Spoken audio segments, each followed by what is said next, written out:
এ বদনাথ, আমরা যে মানে গ্যাস সারি পা দিয়ে আর কি, এ পাদলে একটা রচনা দেখি পারিস কিনা। পাকস্থলিতে লুকিয়ে থাকা বায়ু বা বাতাস বিশেষ প্রক্রিয়ায় বায়ুপথে নির্গত হওয়াকে পাদ বলে। পাদ হচ্ছে মানব জাতির অতীব জরুরি একটা পন্থা।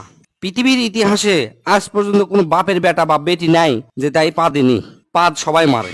যুক্তরাষ্ট্রের প্রেসিডেন্ট থেকে শুরু করে রানী এলিজাবেথ, বিখ্যাত নায়িকা শাহরুখ খান, সালমান খান, টম ক্রুজ থেকে শুরু করে সোগলি, অ্যাঞ্জেলিনা জোলি, কি কমো সোগলি পাদ দেয়। বিশেষজ্ঞদের মতে পাদ চার প্রকার।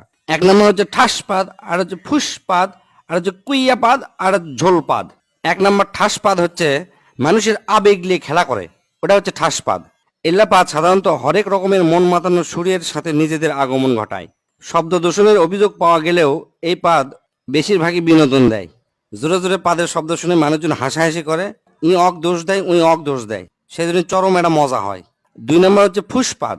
এ পাদ নিজেকে মুক্ত করার জন্য পায়ু পতত আসে আকুপাকু করে, তারপর শব্দ ছাড়া ফুস করে বের হয়, একই হচ্ছে ফুসপাদ বলে।